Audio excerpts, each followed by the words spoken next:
Good evening student. कल मैंने आप लोगों को सेल चैप्टर के पार्ट 14 बताया था, जिसमें हमने जनरल डिस्क्रिप्शन दिया था न्यूक्लियस के संदर्भ में। आज हम लोग सेल चैप्टर के 15 पार्ट के साथ आज हम लोग न्यूक्लियस के पार्ट का एक्सप्लेनेशन करेंगे कि how many parts are present in the nucleus of the eukaryotic cell. तो सबसे पहले हम लोग न्यूक्लियस को देखेंगे कि यह जो न्यूक्लियस है इसके 4 पार्ट्स होते हैं। अब ये 4 पार्ट्स कौन कौन से होते हैं इसको हम लोगों को समझना है। न्यूक्लियस का 4 पार्ट में सबसे पहला पार्ट आएगा न्यूक्लियर मेम्ब्रेन। न्यूक्लियर मेम्ब्रेन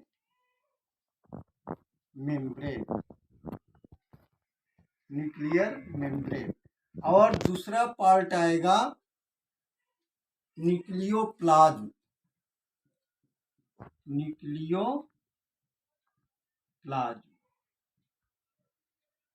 तीसरा पार्ट आएगा आपको न्यूक्लियोलस।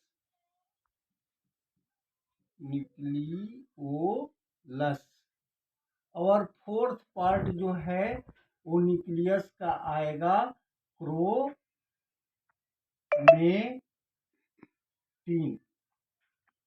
क्रोमेटिन या इसको क्रोमेटिन नेट के रूप में भी जाना जाता है।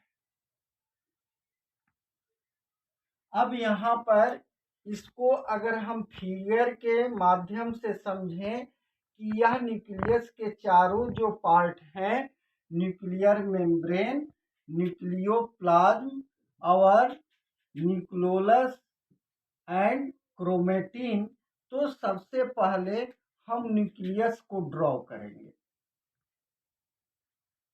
ठीक है, ये यूकैरियोटिक सेल का न्यूक्लियस।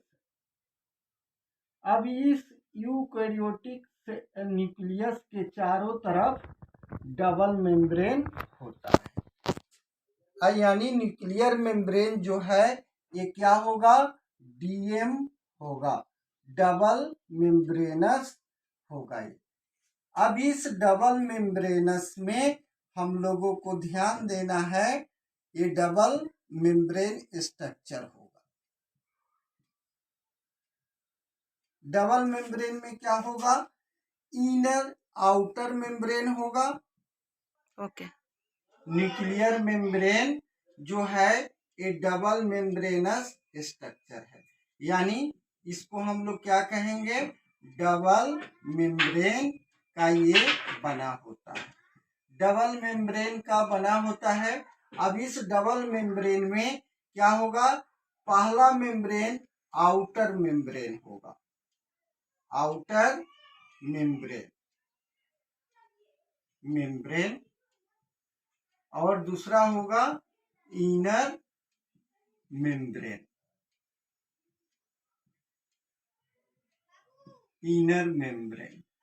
अब ये आउटर और इनर मेम्ब्रेन जब न्यूक्लियस के चारों तरफ होंगे तो इन दोनों मेम्ब्रेन के बीच में कुछ गैप होगा, कुछ खाली स्पेस होगा। इस दोनों मेम्ब्रेन के बीच में बिटवीन, कहाँ होगा, बिटवीन, इन दोनों के बीच में स्पेस होगा। उस स्पेस को हम लोग क्या कहते हैं, तो उस स्पेस को हम लोग दी स्पेस बिटवीन, जो स्पेस है उसको हम लोग कहेंगे न्यूक्लियर या न्यूक्लियर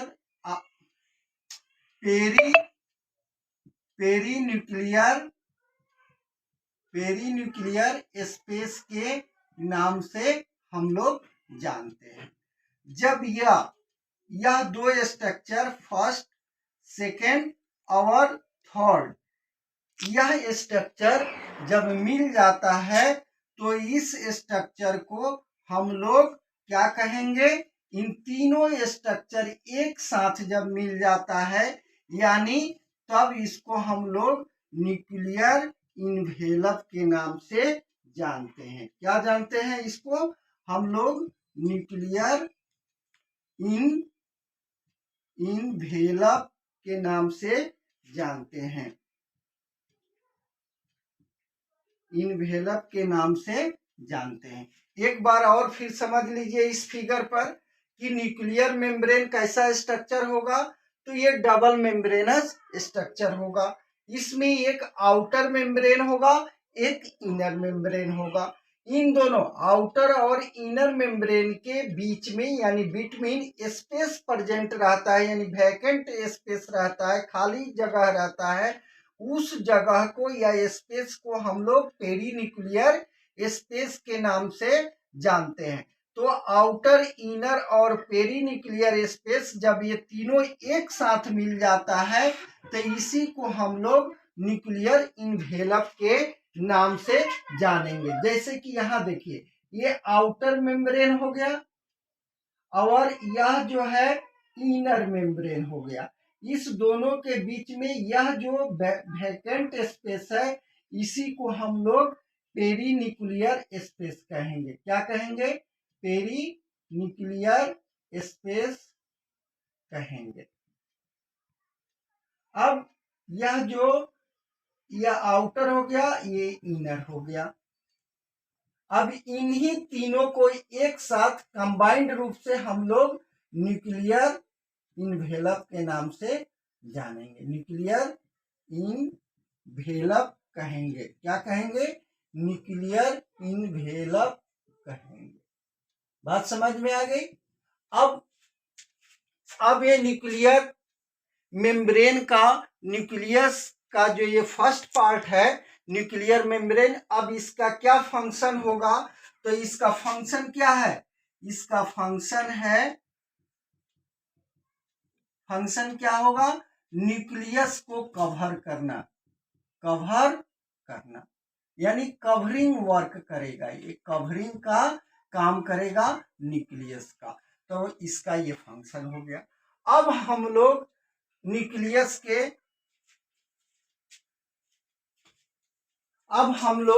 यहाँ पर चलेंगे, सेकेंड पार्ट को समझेंगे कि न्यूक्लियस का सेकेंड पार्ट क्या कहता है। अब सेकेंड पार्ट में है न्यूक्लियोप्लाज्म। अब इसको हम मिटा रहे हैं। न्यूक्लियर मेम्ब्रेन का डिस्क्रिप्शन खत्म हुआ। अब हम लोग सेकेंड पार्ट न्यूक्लियोप्लाज्म के संदर्भ में डिस्कस करेंगे।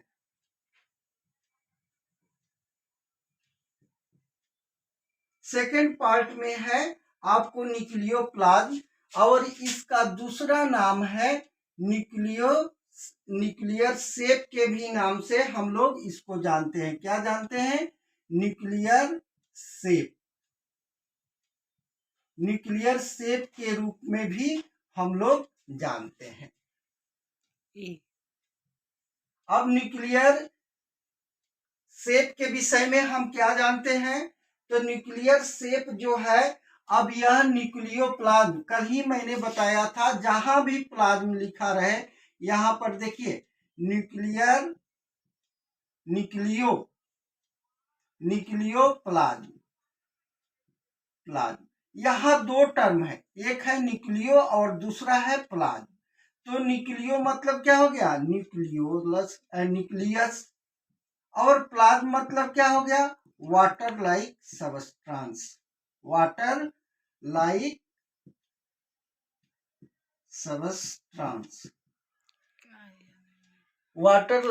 सबस्टेंस। अब ये जो न्यूक्लियोप्लाज्म है, ये न्यूक्लियोप्लाज्म का मीनिंग अगर हम लोग डिफाइन करेंगे तो ये क्या हो गया? न्यूक्लियस का वाटर लाइक सबस्टेंस जो न्यूक्लियस के अंदर भरा रहता है।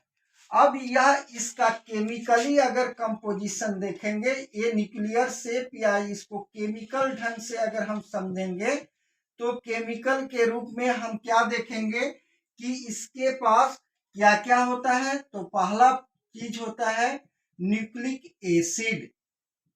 क्या होगा? Nucleic acid. दूसरा क्या होगा? न्यूक्लिक एसिड होगा, इंजाइम होगा, इंजाइम होगा। तीसरा क्या होगा? लिपिड्स होगा, लिपिड्स होगा।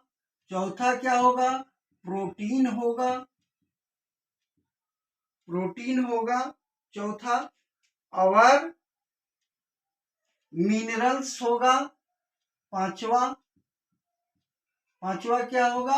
मिनरल्स होगा।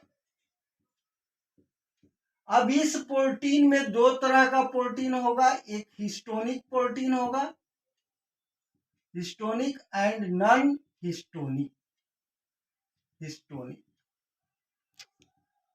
नॉन हिस्टोनिक प्रोटीन होगा। यानी कहने का मतलब न्यूक्लियोप्लाज्म या न्यूक्लियर शेप के अंतर्गत जो इसका केमिकल कंपोजिशन है, वह chemical composition nucleic acid, enzyme, lipids, protein, या तो ये हिस्टोन प्रोटीन होगा या नॉन हिस्टोन प्रोटीन होगा, मिनरल्स होगा। इतना केमिकल फॉर्म में न्यूक्लियोप्लाज्म में, यानी ये जो वाटर होगा न्यूक्लियस का, उस वाटर में इतने चीज पाए जाएंगे। बात समझ में आई? अब सेकेंड,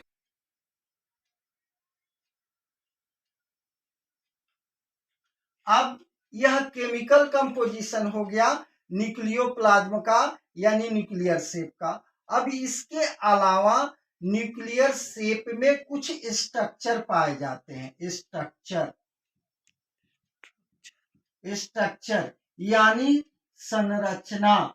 कौन सी संरचना न्यूक्लियोप्लाज्म में पाया जाएगा? तो वो सबसे पहला जो है आपका स्ट्रक्चर जो होगा वो होगा न्यूक्लियोलस, न्यूक्लियोलस। यानी जो हमारा न्यूक्लियस का थर्ड पार्ट है, यह पार्ट कहाँ पाया जाएगा? न्यूक्लियोप्लाज्म में पाया जाएगा। ये पहला स्ट्रक्चर हो जाएगा। फिर चौथा पार्ट भी क्रोमेटिन, क्रोमेटिन।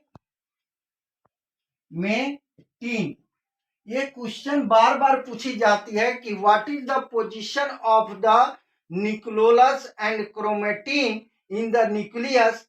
तो क्या होगा आंसर इसका? न्यूक्लियोप्लाज्म या न्यूक्लियो शेप होगा। ये समझने की चीज है, इसलिए मैंने लिख दिया कि केमिकल जहां भी स्ट्रक्चर के विषय में न्यूक्लियोप्लाज्म में पूछे तो वहां पर न्यूक्लिक एसिड होगा, इंजाइम होगा, लिपिड्स होगा, प्रोटीन होगा। वह प्रोटीन जो है हिस्टोनिक होगा या नॉन हिस्टोनिक होगा। मिनरल्स होगा जिसमें कैल्शियम है, आयरन है, इन तमाम चीज पाए जाएंगे। मैग्नीशियम है, मैग्नीज, ये सब चीज यहाँ पर न्यूक्लियोप्लाज्म में पाया जाएगा।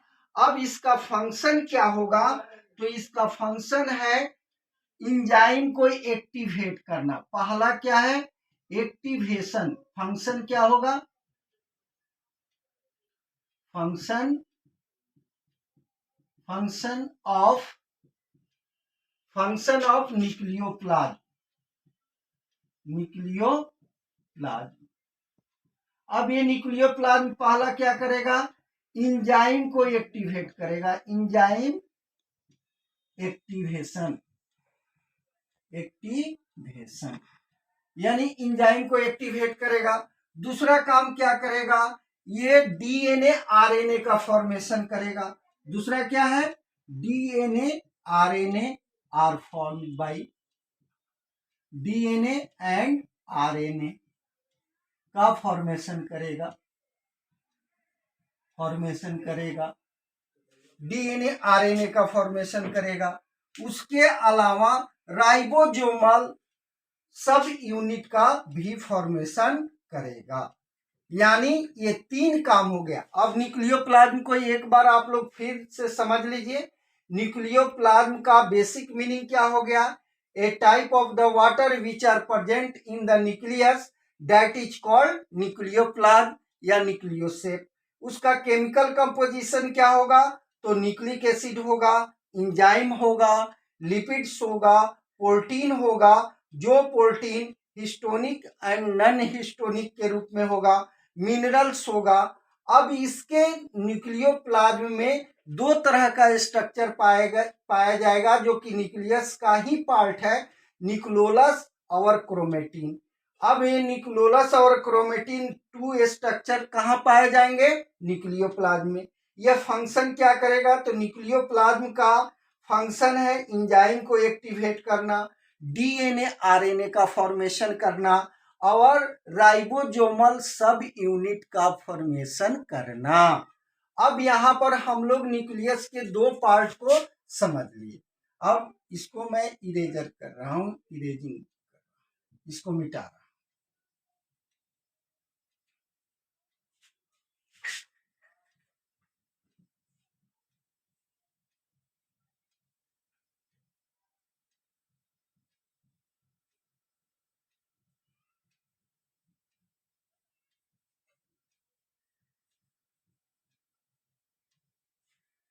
अब आती है बात न्यूक्लियोलस का, यानी थर्ड पार्ट हमारा जो है वो क्या है, मैं यहाँ पर लिख रहा हूं इस थर्ड को यहाँ स्पेस के लिए। तो ये तीसरा पार्ट हमारा हो गया न्यूक्लियोलस। न्यूक्लियोलस न्यूक्लियोलस के विषय में सबसे पहला हम देखेंगे कि डिस्कवरी किसने किया था इसका। Discovered by Fontana. यह एक साइंटिस्ट थे जिनका नाम था, वो फंटाना ने किया था, फंटाना। और इस न्यूक्लियोलस टर्म को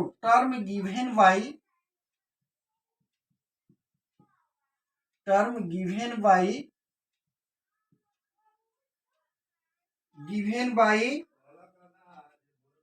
बोमैन, किसके द्वारा दिया गया था? बोमैन के द्वारा। अब बात इसका बेसिक फंडा यहाँ पर आ गया कि न्यूक्लियोलस का डिस्कवरी किसने किया? तो फंटाना ने। टर्म किसने दिया? तो बोमन ने दिया। अब इसमें क्या क्या होता है न्यूक्लियोलस के, अब इसका स्ट्रक्चर कैसा होता है, तो पहले स्ट्रक्चर के संदर्भ में हम लोग जान लें कि इसका स्ट्रक्चर क्या कहता है। यह स्पेरिकल होता है। कैसा होगा? स्पेरिकल। स्पेरिकल मीन्स आप लोग समझते हैं ना, गोलाकार, यानी गोलाकार होगा, ये स्पेरिकल होगा। कोलाइडल सॉल्यूशन के रूप में होगा। कैसा होगा?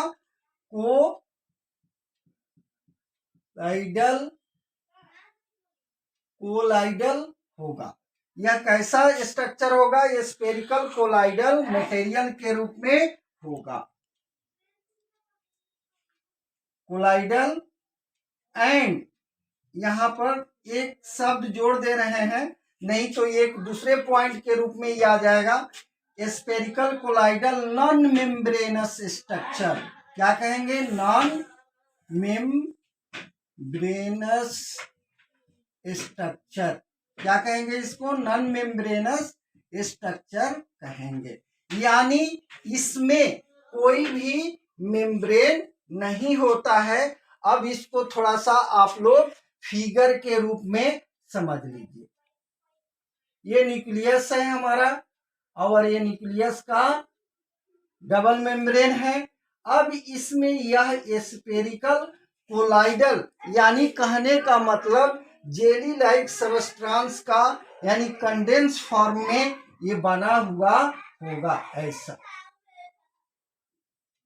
ऐसा स्ट्रक्चर, इसी को हम लोग क्या कहेंगे? न्यूक्लियोलस। इसको क्या कहेंगे? न्यूक्लियोलस कहेंगे। अब यहाँ पर, अब इसमें देखिए आप गौर से, कोई मेम्ब्रेन नहीं नजर आ रही है। यह एक कोलाइडल स्टेज है जो कि आप देखते हैं होंगे कि सेमी डलडा जब पिघल जाता है और सेमी कंडीशन में रहता है, यानी लिक्विड फॉर्म में नहीं रहता है, उसी कंडीशन में यह आपको यहाँ पर न्यूक्लियस में पाया जाएगा। अब इसका फंक्शन क्या है? अब इस न्यूक्लियोलस का सेकंड नाम यानी सरनेम क्या होगा? तो सरनेम समझ लीजिए। सरनेम क्या है न्यूक्लियोलस का? इससे और बात आप लोगों को स्पष्ट समझ में आ जाएगी। तो इसको हम लोग कहते हैं स्टोरेज हाउस ऑफ, किसको, निकोलस को स्टोरेज हाउस ऑफ आरएनए। किसका, यह आरएनए का क्या है, ये स्टोरेज हाउस है, या निकोलस का सेकंड नेम हम क्या कहेंगे, तो इसको सेकंड नेम के रूप में हम लोग आरएनए स्टोरेज हाउस के रूप में या स्टोरेज ऑफ आरएनए कहेंगे। ठीक है। अब बात आती है फंक्शन। तो इसका फंक्शन क्या है, फंक्शन समझेंगे आप। फंक्शन जो है, फंक्शन के रूप में पहला फंक्शन इसका है सिंथेसिस ऑफ राइबोसोमल आरएनए, यानी सिंथेसिस करता है। सिंथेसिस मतलब होता है निर्माण करना, किसका, सिंथेसिस ऑफ राइबोसोमल आरएनए, यानी सिंथेसिस ऑफ राइबोसोमल आरएनए करेगा, यानी राइबोसोमल आरएनए जितने का ये फॉर्मेशन करेगा। दूसरा क्या है कि इसका दूसरा काम है इट ऑल्सो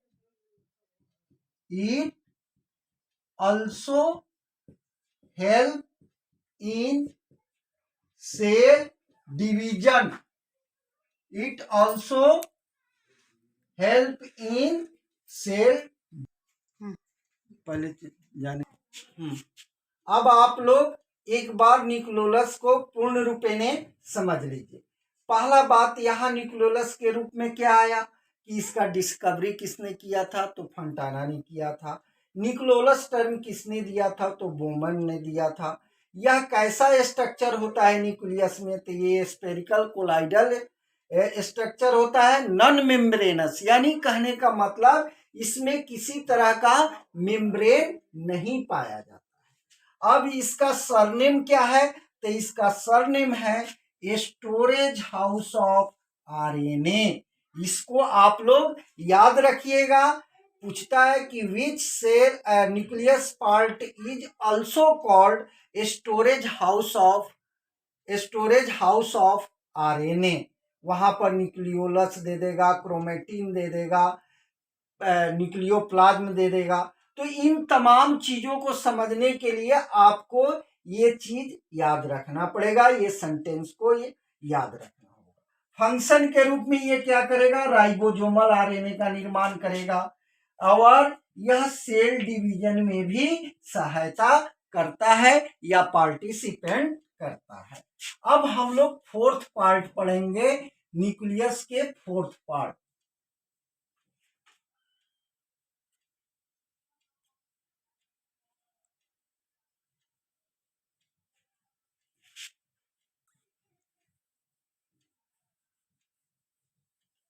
न्यूक्लियस का फोर्थ पार्ट का नाम क्या है, क्रोमेटिन। क्या है, क्रोमेटिन, यानी हम लोग क्रोमेटिन पढ़ेंगे। अब ये क्रोमेटिन क्या होता है, इस चीज को हम लोगों को समझना है। तो क्रोमेटिन जो है न्यूक्लियस में एक हेयर लाइक नेट को हम लोग क्रोमेटिन कहते हैं। अब ये जो न्यूक्लियस है इसमें इस तरह का हेयर लाइक स्ट्रक्चर चारों तरफ बिखरा रहेगा। इसी स्ट्रक्चर को हम लोग क्रोमेटिन कहते हैं। क्या कहते हैं, क्रोमेटिन कहते हैं। अब यह हेयर लाइक जो स्ट्रक्चर आप देख रहे हैं, यह हेयर लाइक स्ट्रक्चर को हम लोग क्रोमेटिन कहते हैं। अब ये क्रोमेटिन और क्या चीज है, तो यह hair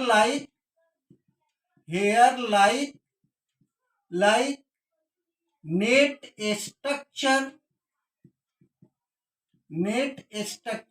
of nucleus is called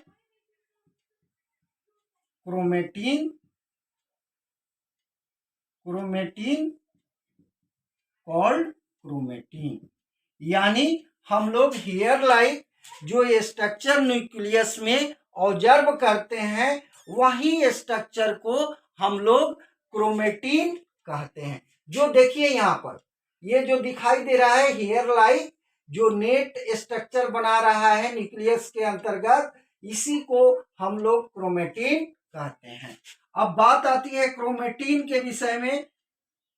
अब या और अगर इसको डिफाइन करें तो सेल डिवीजन, अब थोड़ा सा यहां पर आइएगा, सेल डिवीजन के इंटरफेज, कौन सा फेज?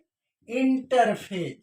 इंटरफेज में क्रोमोजोमल मटेरियल को ही हम लोग आरएनए, हम लोग सेल डिवीजन के इंटरफेज के क्रोमोजोमल मटेरियल को हम लोग क्या कहेंगे? मटेरियल को हम लोग क्या कहेंगे? क्रोमेटिन कहेंगे। ये भी डिफिनीशन हो गया, ये भी डिफिनीशन हो गया। यहां समझना है अगर इसको। अब यह जो नेट है क्रोमेटिन है वो जो ही सेल डिवीजन के इंटरफेज में जाता है तो ये कंडेंस करता है, यानी एक दूसरे में फंसता है, यानी फंसने के बाद एक क्वाइल्ड लाइक स्ट्रक्चर बनाता है जिसको हम लोग क्रोमोसोम कहते हैं। तो अब समझ में आ गई होगी बात कि क्रोमेटिन क्या है। अब इसमें क्या होता है, इस मटेरियल में प्रोटीन के रूप में अगर केमिकल कंपोजिशन इसका देखें हम लोग तो केमिकल कंपोजिशन के रूप में इसमें प्रोटीन होगा और वो प्रोटीन क्या होगा? डीएनए होगा, प्रोटीन होगा जो हिस्टोनिक प्रोटीन के रूप में भी हो सकता है, नॉन हिस्टोनिक प्रोटीन भी हो सकता है। यही है आपके सेल के चारों पार्ट का डिस्क्रिप्शन। आप लोगों को अगर नहीं समझ में आया हो बात तो आप लोग जरूर कमेंट करेंगे राजू सर बायो को। जय हिंद, जय